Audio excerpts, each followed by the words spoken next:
L'obligation des États de protéger le milieu marin. Voici l'objectif du colloque qui vient d'être organisé par l'Institut du droit économique de la mer. Cet événement a réuni scientifiques et spécialistes. Un colloque de l'INDEMER qui tombe 40 ans après que les Nations Unies aient adopté la Convention sur le droit de la mer. 40 ans plus tard, l'enthousiasme est tombé.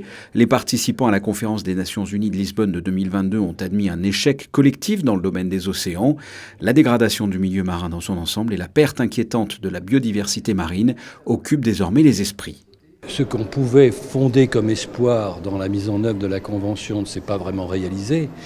Mais d'un autre côté, ces dispositions de la Convention relative à la protection du milieu marin ont acquis aujourd'hui une importance qu'elles n'avaient pas forcément il y a 40 ans. Nous avons tous une responsabilité sociétale, bien sûr. Nous sommes tous partie prenante pour l'intérêt des générations futures, mais les États ont des obligations d'ordre juridique et nous attendons qu'ils soient mis en œuvre.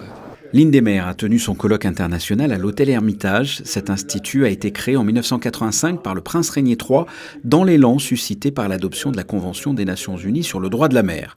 L'INDEMER place Monaco au cœur de la réflexion pour traiter les problématiques d'ordre juridique, économique, social et environnemental soulevées par les utilisations des espaces maritimes et du milieu marin. L'idée générale donc est de valoriser une approche interdisciplinaire et j'espère bien que nous allons poursuivre dans cette voie et que ce colloque aura été une forme d'initiation d'un rapprochement qui n'est pas orienté simplement vers l'échange de nos savoirs, mais surtout vers l'action, parce que ce qui prime aujourd'hui, c'est de se mettre d'accord sur un objectif concret. Sauver le monde, n'est-ce pas? Ça n'est pas une formule en l'air, c'est véritablement une nécessité impérieuse. L'union fait la force et l'union dans l'action, c'est ce que nous voulons. Durant 2 jours, de nombreuses séances de travail se sont enchaînées sur des thèmes tels que les accords sur la biodiversité en haute mer, les changements climatiques ou encore le rôle de l'expertise scientifique dans la gouvernance du milieu marin.